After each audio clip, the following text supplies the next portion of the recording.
Et-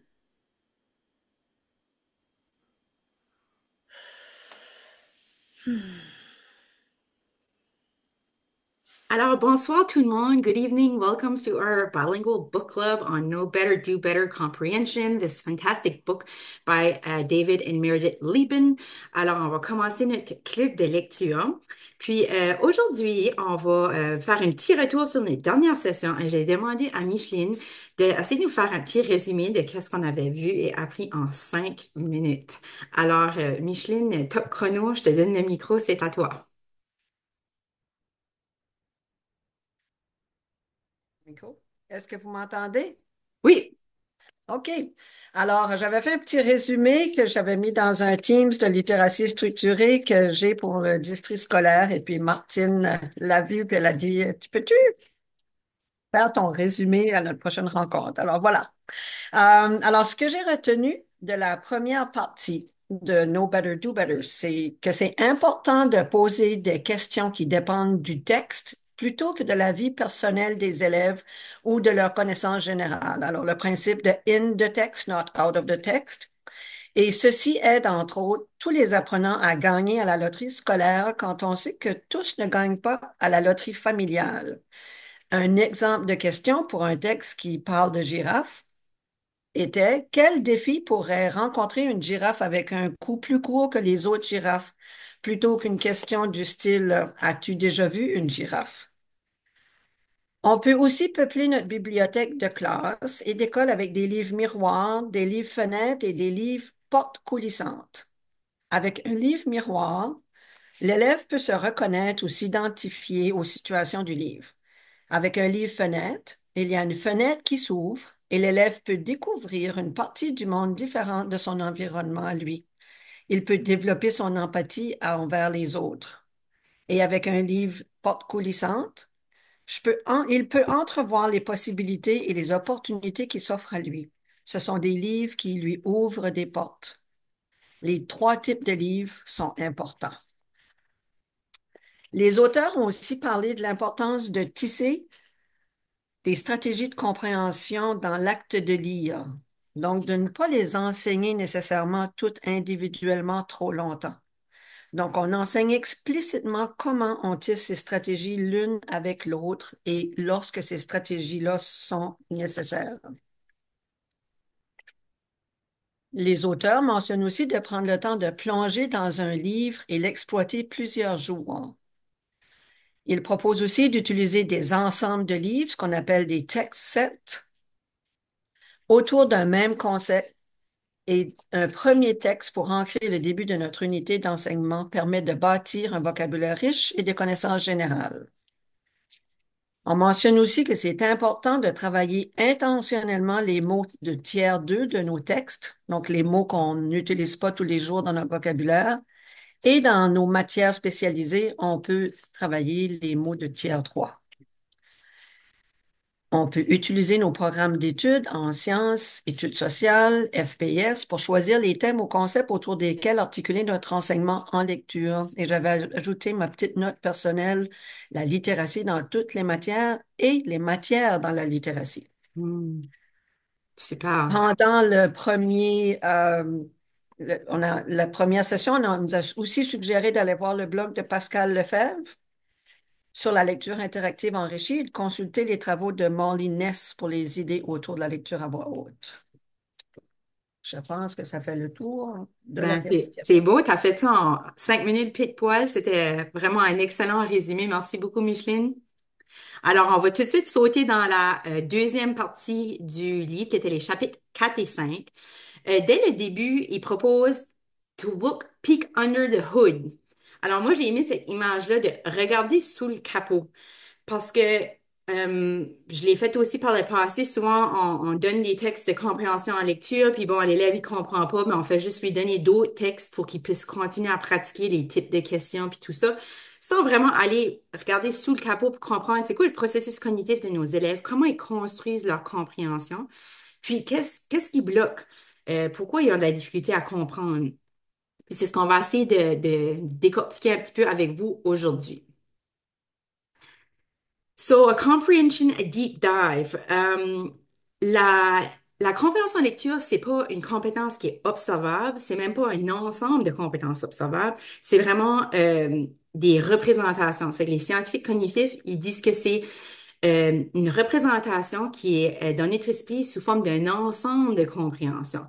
Puis, on a le modèle de Walter Kinch qui date de 2005 qui montre qu'il y a trois différents niveaux de compréhension et que pour atteindre la compréhension, ces trois niveaux-là doivent être activés en même temps, continuellement. Donc, c'est simultanément, ça se fait. Ça se construit à mesure qu'on avance dans la lecture, donc mot par mot, phrase par phrase, paragraphe par paragraphe, phrase par phrase par phrase, paragraphe par paragraphe, ça se construit continuellement. Donc, this model by Walter Kinch has three different levels, and the three different levels need to be engaged at the same time in order to comprehension to occur. And we have the surface level, text-based level, and situation model. And we're going to go see what is each level exactly. So the first level is the surface level, which is pretty basic. It's decoding and fluency. So it's the foundational skills of how kids decode the words and eventually become fluent. Basically taking the words out of the page. Alors, le niveau de surface, c'est vraiment les compétences de base, d'être capable de décoder des mots, de les reconnaître, d'avoir une certaine fluidité. Comme Anita Archer dit, il n'y a pas de meilleure stratégie de lecture que les mots eux-mêmes, hein. Il faut commencer par être capable de décoder les mots si on veut être capable de lire et éventuellement comprendre. Ensuite, le deuxième niveau, c'est au niveau du texte. Donc, la structure du texte et la syntaxe des phrases. Alors, on sait qu'on a la macrostructure et la microstructure, puis on va l'expliquer un petit peu plus en détail c'est quoi. So, the second level, it's the text base, which is basically the structure of the text globally, and the syntax. So, we're talking about macrostructure and microstructure, and we're going to go see what those two euh, terms mean. So, la première chose, c'est la macrostructure, où est-ce qu'on parle de la structure globale du texte ou l'organisation du texte dans son ensemble. Puis, ceci, ça permet vraiment, quand on connaît la structure du texte, d'améliorer la compréhension parce que l'élève, il doit, ça aide le lecteur à identifier c'est quoi les idées importantes, puis c'est quoi l'objectif de l'auteur, qu'est-ce qu'il essaie de nous communiquer comme message. La structure du texte narratif, on le connaît, c'est le lieu, le temps, les personnages, le problème, solution. Il y a toujours un problème, un dénouement à la fin. Le qui, quoi, où, quand, mais, fait, veut, et à la fin. Puis on dit de pas trop passer de temps sur la structure du texte narratif parce que c'est c'est évident, même les jeunes enfants comprennent que si on n'a pas de problème, on n'a pas d'histoire. Puis il y a même des scientifiques cognitifs qui disent que on pense en termes d'histoire. Hein, les histoires sont comme un peu universelles. Donc, c'est important de connaître la structure de texte, mais ça s'apprend vite. Donc, ça, c'est une place où est-ce qu'on peut aller sauver du temps d'enseignement. Souvent, on dit, oh, on est chargé, on a beaucoup de choses à faire. Ben, ça, c'est quelque chose pour lequel on peut passer rapidement. Pour les textes informatifs, on a différentes sortes de structures. On a les problèmes-solutions, cause-effet, objectif, action, des fois en ordre chronologique. Ça peut être un texte descriptif, argumentatif, une généralisation, des exemples. Donc, puis, dans un même texte informatif, il peut y avoir plusieurs de ceux-là, des fois, qui peuvent exister dans le même texte. Ceux-là sont un petit peu moins évidents puis intuitifs que le texte narratif. Mais sont importants à apprendre aux élèves parce que je sais pas si l'élève remarque que c'est un texte de problème-solution, il a compris le problème, mais là, quand il va lire, il va essayer de repérer les pistes de solutions que l'auteur propose. Ou s'il réalise que c'est un texte argumentatif, il va essayer de trouver c'est quoi les arguments soulevés par l'auteur. Donc, ça aide à être à l'affût puis à avoir nos petites lumières allumées pour comprendre.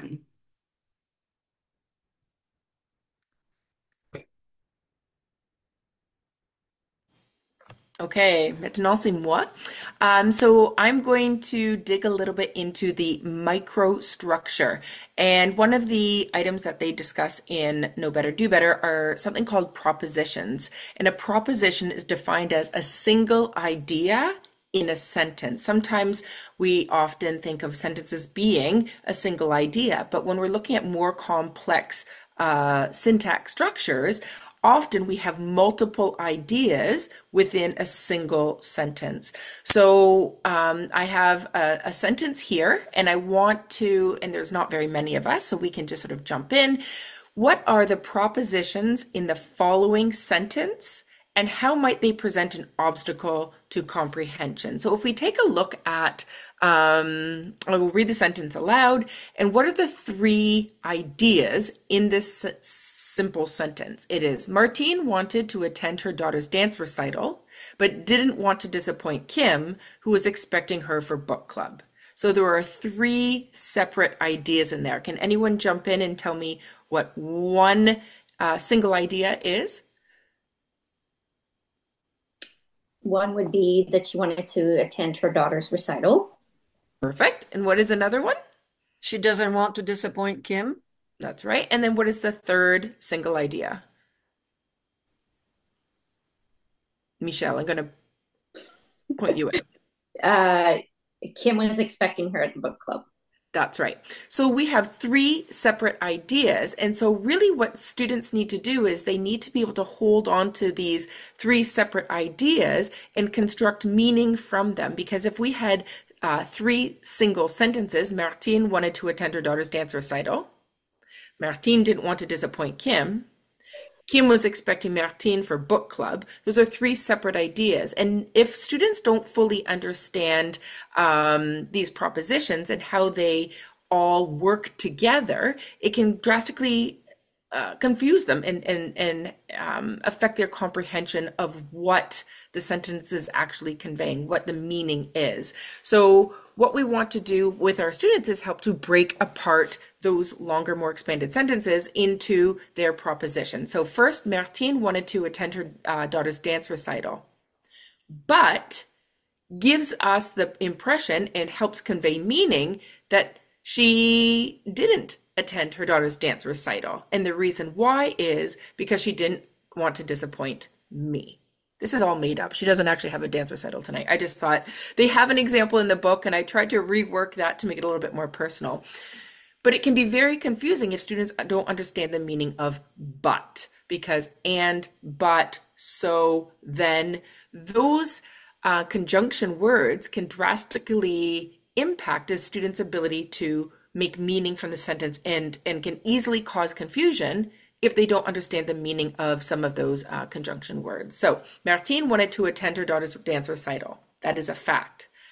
But, or however, she didn't want to disappoint Kim, giving us meaning or understanding that she didn't go to the dance recital because she was more worried about disappointing me, because I was expecting her to attend and help me with this book club, which was important to me. So there is a lot of underlying meaning, and sometimes we need to tease those propositions apart to help our students understand and comprehend text.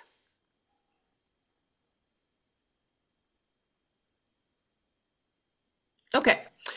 We're also taking a look at connectives, and connectives are defined as a signal. Connectives signal a relationship between propositions, and they help the readers make bridging inferences. So what are the connectives in the following sentence, and how might they interfere with students' comprehension? So the sentence that I wrote was: even though it was raining, we decided to go for a hike because we had planned it for weeks.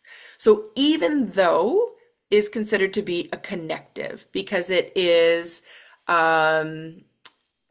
giving a hint to, or giving some idea to where the story is going, where this sentence is going. Even though it was raining, so something negative is happening, they decided to go for the hike anyways, And then why? The connective there is because they had planned it for weeks. So this can often cause a lot of confusion with students if they don't understand those connectives, even though, meaning despite the fact it was raining. So even though and despite might give, well, they do give contrary meaning to what is being said. So it was raining. You might give the impression that, oh, they don't want to go for their hike. And that's where the connective comes in. Even though it was raining, despite the fact it was raining, they went for the hike anyways. Why? Because they had planned it for weeks. So all of these connectives link these propositions together, but because of the connectiveness, it can be a lot for students to comprehend, especially if they're learning a second language. Kim, I have a question for you, but you might not have the answer, but I'm still going to ask it anyway. Um, what grade would you start teaching connectives? I would say right away, especially when it comes to their oral language, because what I have found is when I do the oral language screeners for my students, they are often what my brain's not working fully right now, but they're often thrown off. They're often but it's not thrown off is not the word I'm looking for. They're often confused by some of those propositions, and often confused by some of the, and I can't find the word, but in the oral language screener that I give them, before you clap your hands, stomp your feet. And they will, before you clap your hands, stomp your feet. And they will clap their hands first and then stomp their feet, not understanding before means the reverse of the sentence structure. Before you clap your hands, stomp your feet. And they will do it in the order in which I said it without understanding the purpose of before. And so holding on to those connectives, being able to manipulate the sentence structure and do it in the order in which we're asking is not necessarily the order in which we're saying it. And that can be very difficult. So I start at the kindergarten level. Par exemple, peut-être je vais dire, OK, enlève tes souliers, mais premièrement, faites une ligne à la porte. I don't know. Or I'm trying to think of something I would actually say in the classroom. Hold your hand while you hold your hands in your, I can't think of anything right now. Like I said, my brain's not But I working. understand, and it's true that we can work it with the kids orally, so that's really interesting. We have to do it orally to help them make the meaning when they see the text. Je peux dire aussi, mets tes mitaines avant que tu mettes ton manteau. Merci. Un bon exemple. Oui. Et toujours Martine, avec des vêtements. oui. Martine, si tu regardes les textes que j'ai créés, Oui. qui accompagnent notre progression, qui sont maintenant disponibles dans AlphaGraph, j'ai énormément de phrases complexes là-dedans. Et Oui. puis, je les ai travaillées avec les élèves de deuxième année.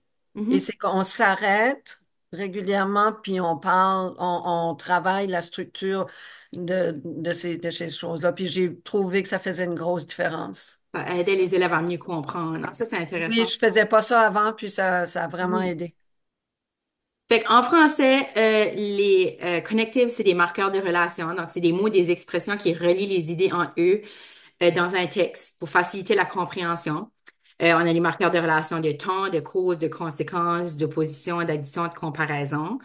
Quelque chose que j'ai trouvé intéressant aussi dans le livre, ils disent d'arrêter de dire qu'il y a une idée par phrase. Ça, moi-même, je l'ai souvent dit, puis je l'entends souvent les enseignants, on va dire, ah, il y a une idée par phrase, mais c'est pas vrai, comme on vient juste de voir l'exemple. Donc, il peut y avoir plusieurs idées dans une phrase. Puis aussi, ça parlait des référents. Ça aussi, ça peut être intéressant de travailler avec les élèves parce que des fois, ça pourrait bloquer la compréhension. Tu sais, quand on parle de il ou elle ou lui, ben OK, ça fait référence à qui? Donc, s'assurer que les élèves, ils savent c'est quoi le référent pour justement que ça bloque pas la compréhension. Okay, c'est moi encore. Local cohesion. Now, this is something that was new to me. This was a new learning curve for me. Local cohesion is defined as the repetition of words, phrases, or clauses from sentence to sentence to make text easier to read and understand. And now, whether or not this is new learning for me or it is just bringing an awareness to something that I never really gave thought to before, I'm not sure. But this local cohesion makes the sentence structure more smooth without having to jump around from idea to idea to idea. So my understanding of local cohesion is that constant repetition of certain words throughout a sentence structure or throughout a text, constantly bringing back the students' constantly bringing back the meaning of which we are speaking. So the example given is the cat chased the mouse.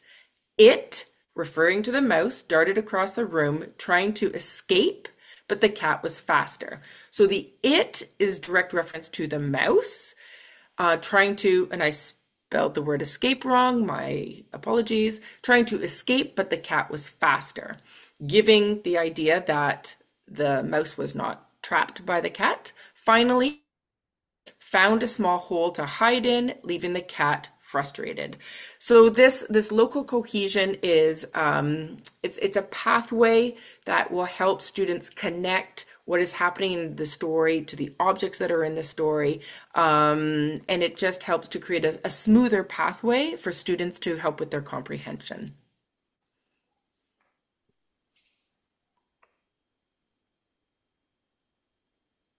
And me again.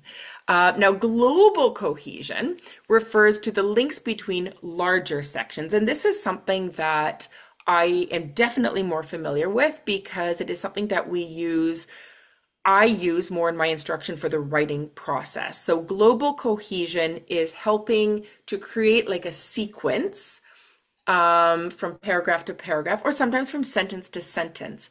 And often we think of words such as in addition to, as we saw earlier, another cause, which is constantly looping back to the previous idea. So it's creating this cohesion between paragraphs, between sentences, and it is not something necessarily we use a lot in our everyday oral language, but it is something that we see more so in informal language, which is often found in written text. So if we're looking at global cohesion, we are looking for those words to almost give a logical sequence to the text in the book that will help students understand the order in which these events are happening. So in addition to makes reference to what happened previously, as we saw earlier, also gives reference to something that the students need to comprehend earlier, and another cause. So it's all making reference to things within in a sequence. And sometimes it requires rereading too. Sorry to interrupt, but sometimes I find when we are moving through paragraphs and it says in addition to, we think, oh, what was that first point? And we have to go back and reread it. Est-ce qu'il y a quelqu'un qui saurait, ce serait quoi la traduction pour local and global cohesion en français? Je vous mets sur le spot, là. Mais je pouvais pas vraiment penser à c'était quoi en français.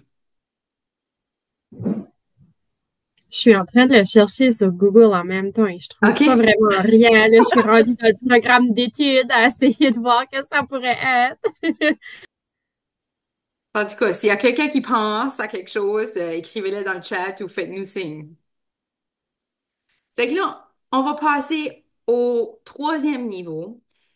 Encore une fois, je l'ai traduit par modèle de situation, mais s'il y a quelqu'un qui a une meilleure traduction, faites-moi signe. Alors, c'est le niveau de compréhension qui est façonné par les connaissances, les expériences et les émotions du lecteur. So the third level of comprehension is a situation model that is shaped by the reader's knowledge, experience, and emotion.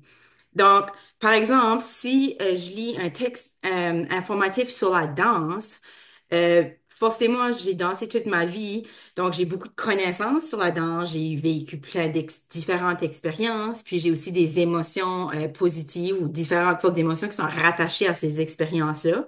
Donc, quand je vais lire, hein, c'est sûr que ça va façonner ma compréhension d'une façon différente que peut-être Kim ou quelqu'un d'autre qui a jamais dansé ou connaît très peu de choses sur la danse. Moi, je le vois un petit peu comme c'est quand on fait la visualisation, le film dans notre tête, ben ce genre de film-là ou cette visualisation, une représentation, comment elle peut être influencée par ce qu'on connaît déjà. Puis là, il faisait aussi référence un petit peu des liens avec les livres miroirs, fenêtres ou portes coulissantes.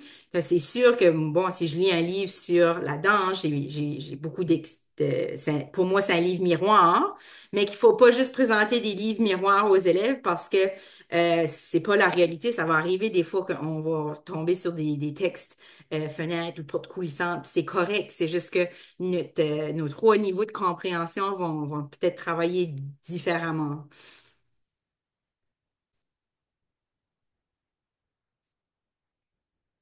Kim, you're up. Okay, sorry, it takes me a long time to find the unmute. Bridging inferences to knowledge. And so in the book, they use they refer to Charlotte's Web for this concept, le pont entre les inférences et les connaissances. And so the example they give is, where's Papa going with that axe? Asked Fern. And then she says, your father has decided to do away with it. And so there are two areas here that either need explicit instruction to help with those inferences, or some students may be able to make inferences based on their understanding of the vocabulary or based on their previous personal experiences. And the one is an axe. So a child who understands what an axe is, it's used for chopping wood, it's used for chopping, may make inference to the fact that do away with it, which may not be familiar, might make reference to doing away with the pig.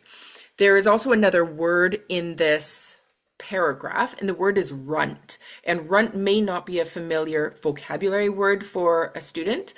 And if a child doesn't understand that a runt of the litter is the smallest, weakest piglet, they may not fully understand why father would want to do away with it if they don't understand that typically it's the weakest pig and has a very low chance of survival. So bridging inferences to knowledge is sort of like a two-way street. Students have to understand the vocabulary. They have to understand that an axe is a dangerous tool that can be used for chopping wood, and in this case could help to do away with the runt. But also students have to make inferences with the language structures, which is do away with it. And when they are reading do away with it, they have to make that bridge. They have to make that link between the axe, the runt, and what do away with it actually is referring to.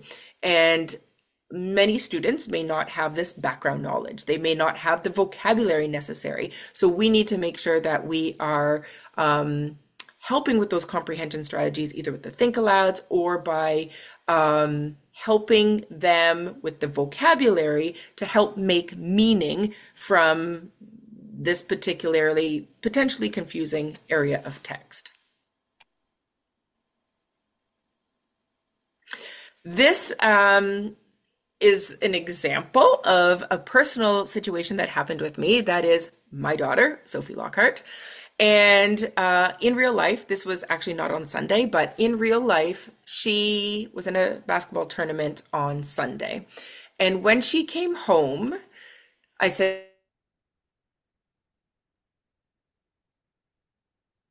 to her, oh, there we go. When she came home from her tournament, I said, how did you do, Soph? And she said, well, Mom, the home team had a half-court press. And I was just like, okay. And then my husband said, oh, that's too bad. Did you not know how to break it? Again, I'm just sitting there, no comprehension at all. My husband, based on Sophie saying the home team had a half-court press, From that, he inferred they lost. But not knowing anything about basketball myself, I didn't understand, without knowing what a half court press is, where the other team comes up and they keep the opposing team from getting to their hoop or getting to their basket. If the other team's making a half court press, it's preventing the other team from getting to their basket and making enough shots to win. So there were two things there. Number one, my husband understood and my daughter understood what a half court press was and inferred that it prevented Sophie's team from getting enough shots. And furthermore, without the knowledge of what a half court press was, I wasn't able to make any kind of logical inferences. So I was lacking the vocabulary, but I was also lacking the background knowledge to understand what a half court press meant. So whether we're talking about an axe and doing away with it, and what exactly happened in that, with that information, an axe, dangerous tool, doing away with it, killing the runt because it's a weakling and unlikely to survive. And this inference to knowledge that Sophie's team had a half court, the opposing team had a half court press, meaning her team was unable to get to the basket.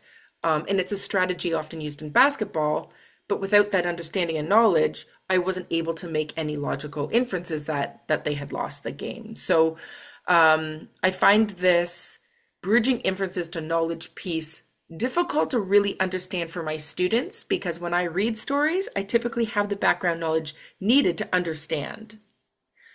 So I often have to put myself in the shoes of the learner. And I am a learner when it comes to basketball. I am a learner when it comes to learning Spanish. But sometimes when we are proficient readers and we are proficient comprehenders, it is really difficult to understand the barriers that our students may be facing, because those may not be barriers for us. And it's really difficult to take a step outside of ourselves and put ourselves into the shoes of students who don't come with that background knowledge. Having background knowledge is a bias that we all come into the classroom with. And it's really hard to take a step out because we don't fully understand. We are not conscious of the bias we carry when we're reading stories. But for me, having two daughters who are competitively into basketball, I am constantly reminded of how little I comprehend based on my lack of vocabulary, lack of background knowledge, and lack of ability to actually play and engage in the game myself. So even with the knowledge and understanding of the vocabulary, having never played basketball, I get a lot of eye rolls from my family. Oh, mom, you don't get it. But c'est vrai. Moi aussi, je peux ajouter, ce midi, quand je suis allée marcher, j'écoutais le dernier épisode de Knowledge Matter podcast. Puis, Meredith explique comment, en tant qu'enseignant, hein, chaque fois avant de donner un texte à nos élèves, on devrait toujours le lire nous-mêmes plusieurs fois.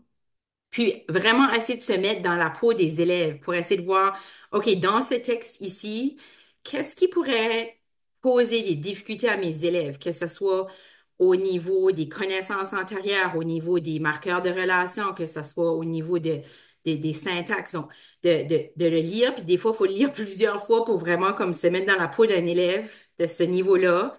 Tu sais, ou des fois, c'est assez de se mettre dans la peau d'un nouvel arrivant qui n'a peut-être pas le bagage culturel ou le vocabulaire. OK, c'est quoi les mots de vocabulaire qui pourraient causer problème? Puis, l'anticiper, si tu veux. Euh, puis, j'ai des exemples aussi un petit peu comme toi, là, la semaine dernière avec la politique, les élections de Trump, j'écoutais à la radio, puis il y a plein de mots que je connaissais pas. Je suis pas très familière avec le monde de la politique. Puis parce que je connaissais pas tous les mots, c'était des fois difficile pour moi de comprendre puis suivre ce qu'il était en train de dire. Annie, avait-tu une question? Non, OK, excuse. Kim, I think it would be a really good, since we have time, I think we should discuss about how explicit instruction is very useful in everything. Because while we were preparing this session, I don't know how we got on the topic, but you used the basketball example. We said explicit instruction is good for everything, not just reading and writing. Um, that a lot of stuff that you cannot just discover it or problem-based learning. Do you want to give your example? I don't remember what I said. You know, okay. It's okay. Well, it was about the half court press that you said that um the I said a laundry example, but I don't actually remember why I was talking about my laundry. no, well, that's something else. The For basketball, you give the example of like, okay, after that game, the coach had to come and explain to the team what a half court press is and how to break it. Because Sophie's team had a half court press. I don't even know Yes, what it means, but me neither. and then the coach, like, they did not know how to break it. So Right. like in the game, they could have not discovered it. So next practice, the coach had to explicitly teach them how you break a half court press. And then he said it, he showed it to them, and then they practiced it. And then you also said how your husband, while he was watching basketball games with your girls, he could say to them, "Oh, look, that's how you break a half court press." Now And I remember the conversation. It yeah, was just this morning. It's been a long day. and I was Yes, like, c'est la même chose pour, par exemple, la danse. J'ai dansé toute ma vie, puis yes. n'importe qui peut danser, et tu peux comme juste si tu bouges au son de la musique, c'est de la danse.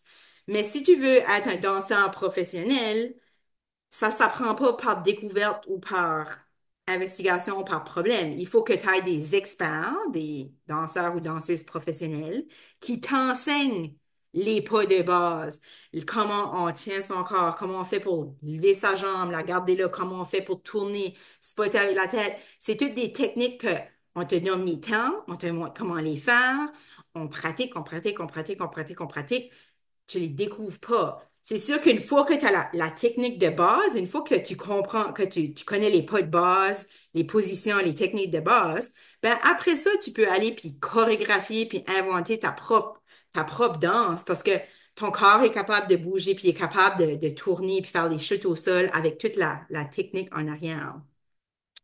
Fait que ça, c'était juste un autre exemple pour montrer que l'enseignement explicite, ben, c'est pas juste pour la littératie, ça s'applique à toutes. Well, and I'm just going to jump in and say one more thing with regards to that. I'm reading right now, it's downstairs, I don't have it on me. I'm reading How Learning Happens by Carl Hendrick and Paul Kitchener. And I think that's his last name, Kitchener. And fantastic book, by the way. And it really focuses on how learning happens. And over and over again, research shows explicit instruction trumps discovery-based learning. And so whether we're talking about teaching letter sound correspondences or teaching vocabulary or teaching how to shoot a hoop, explicit instruction continually surpasses discovery-based learning.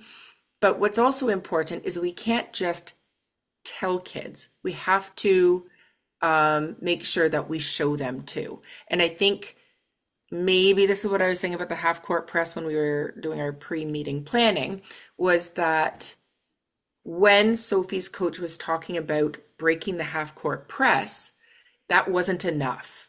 And so what they had to do was they had to see it. And so they're watching basketball, women's basketball on TV. And my husband said, "Did you see that? That is how they broke the half court press." So it was connecting what she heard to seeing it happen.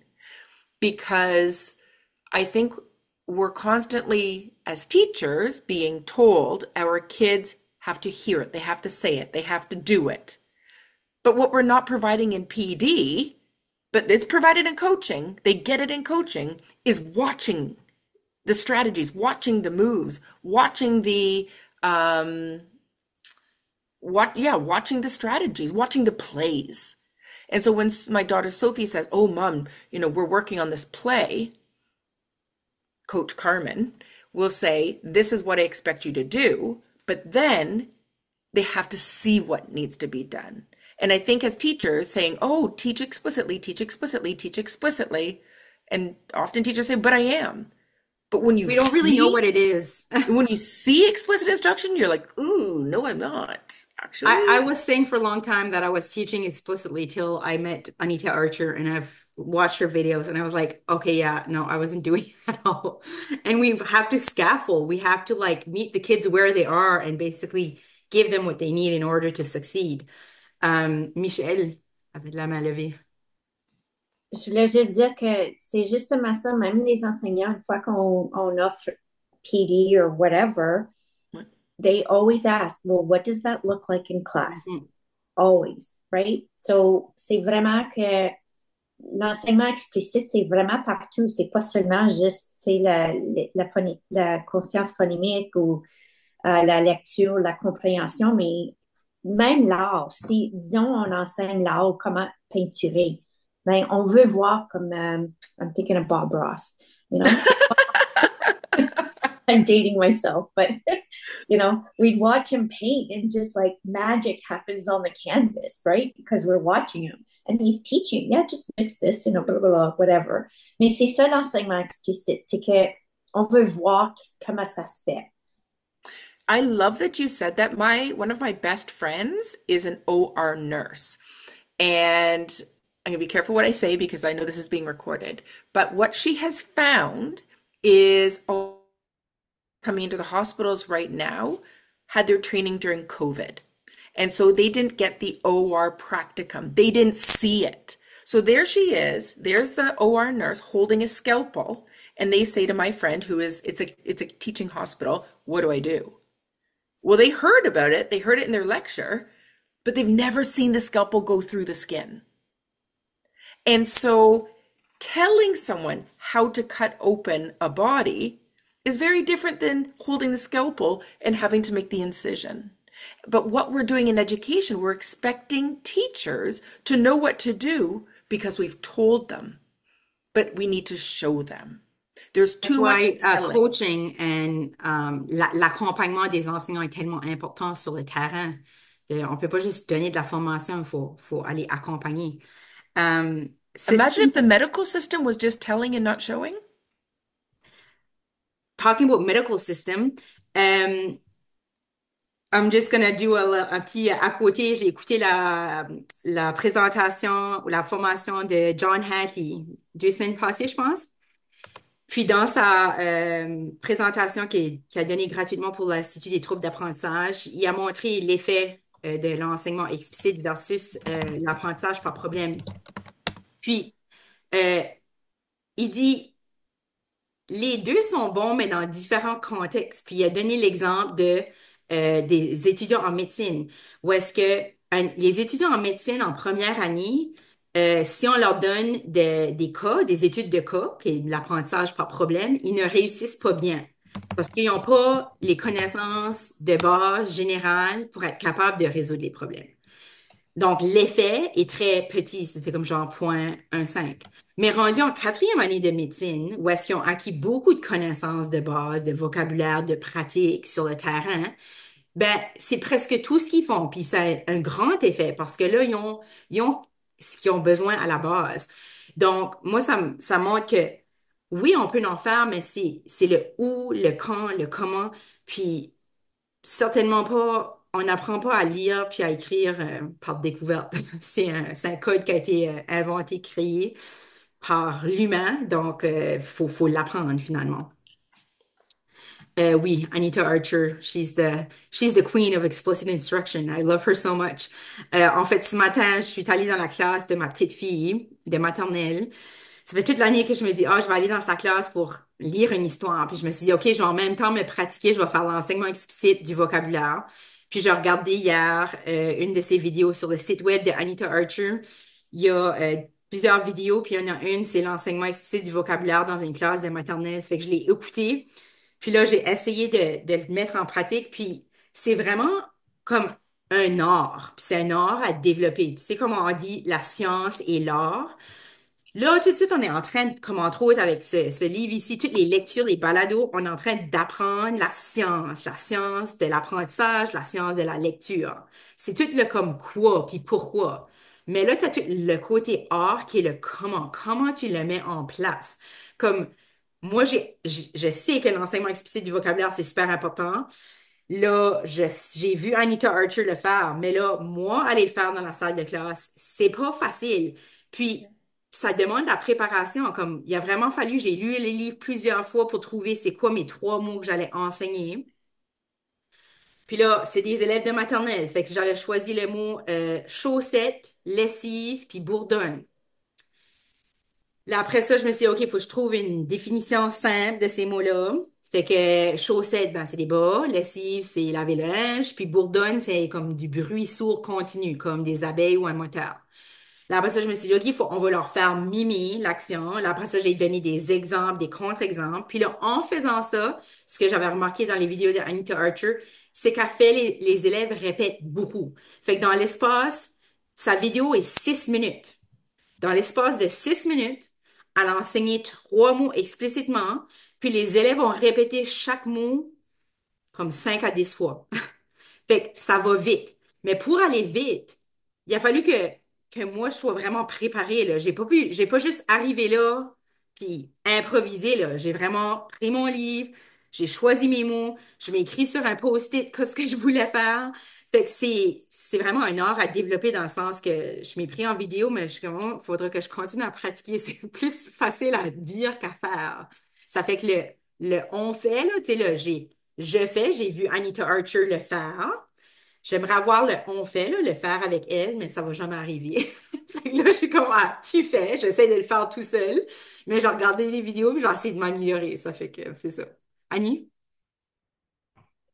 Je sais pas comment lever la main, là. Puis à la dernière rencontre ici, qui m'avait suggéré Molly Ness, là, pour puis j'écoutais ses vidéos. Fait en plus, parce qu'elle, avec elle, on apprend comment enseigner aux élèves comment faire des références, on réfléchit à des inférences, on réfléchit à voix haute.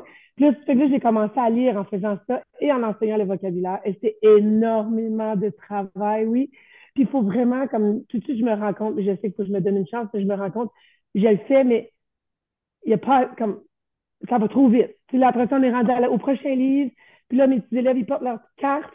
Ben là, le lendemain, ils ont des nouvelles cartes.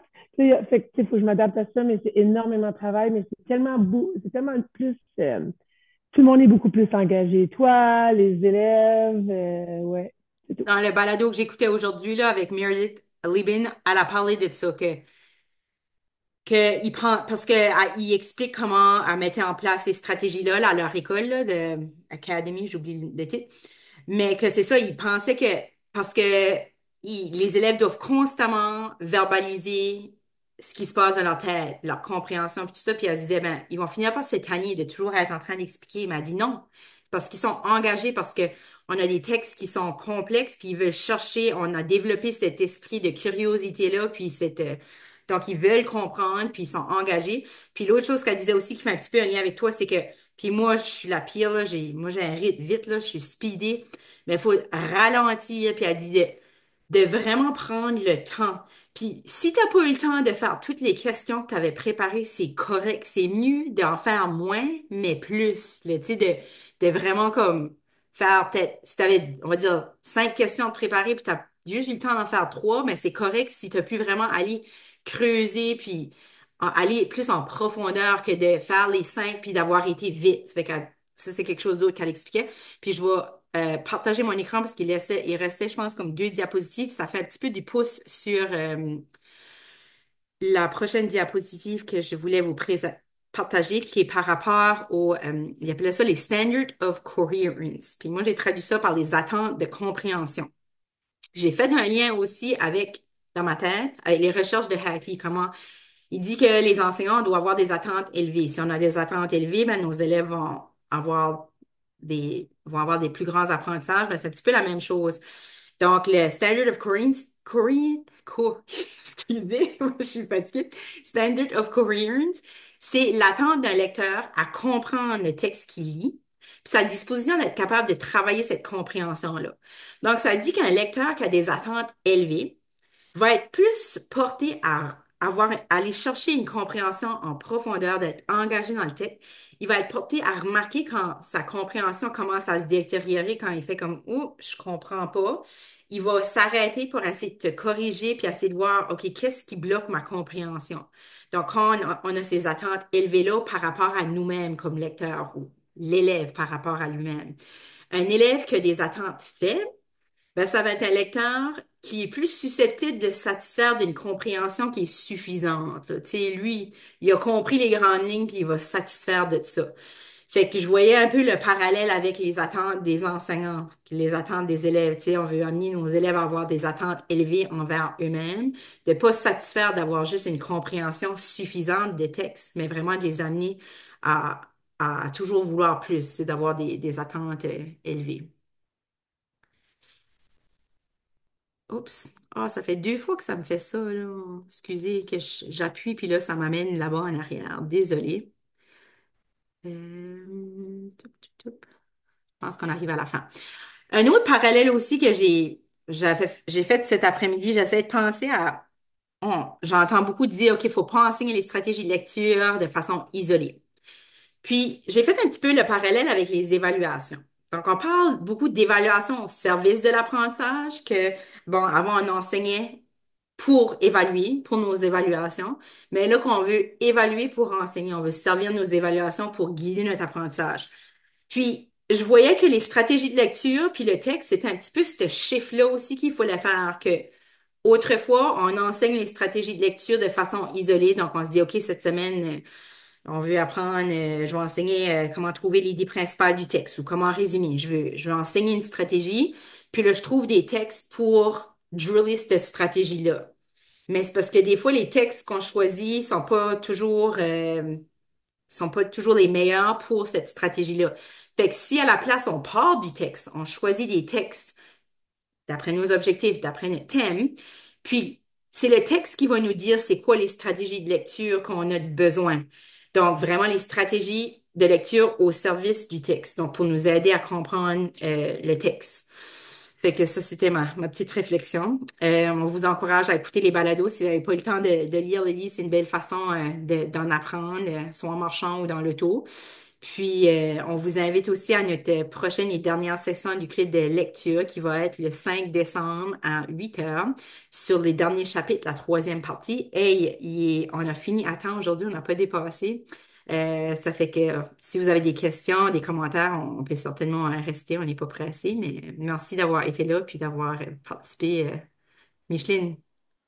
Oui, juste pour revenir à ce que tu disais tantôt sur les attentes du lecteur, puis je suis sûre que Chrissy va peut-être être empathique avec moi là-dedans. Les élèves plus vieux que je travaille avec, je trouve qu'ils ont comme des traumas de ne pas avoir appris à lire de manière structurée et progressive. Fait que leur attente, c'est un bouclier qu'ils ont pour se protéger de vivre d'autres échecs face à la lecture. Fait, est-ce que vous avez rencontré dans vos écoutes de podcasts ou de lecture pour qu'est-ce qui est la manière la plus efficace de passer à travers ce trauma-là puis d'emmener l'enfant? Parce que j'ai une partie de ces élèves-là qui me font confiance puis qui embarquent, puis les autres, ils vont progresser beaucoup plus vite.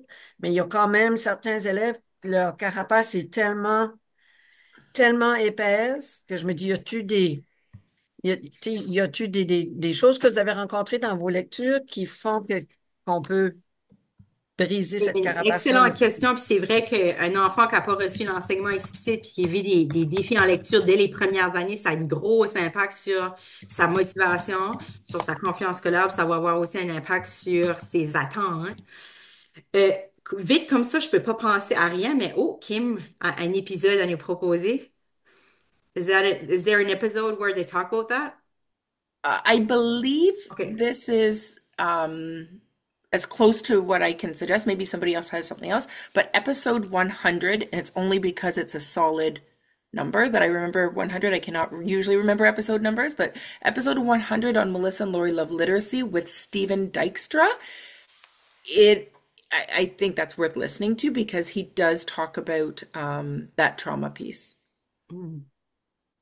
Est-ce qu'il y en a qui ont d'autres suggestions? Merci. Oui, les balados. On va prendre une photo.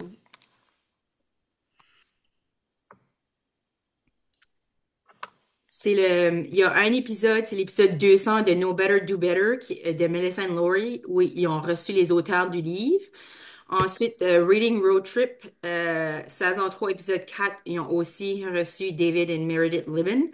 Puis, le balado Knowledge Matters, ils viennent juste de sortir la deuxième saison. Donc, il y avait une première saison, puis la deuxième saison, c'est les auteurs du livre, David and Meredith Libin, qui sont les animateurs.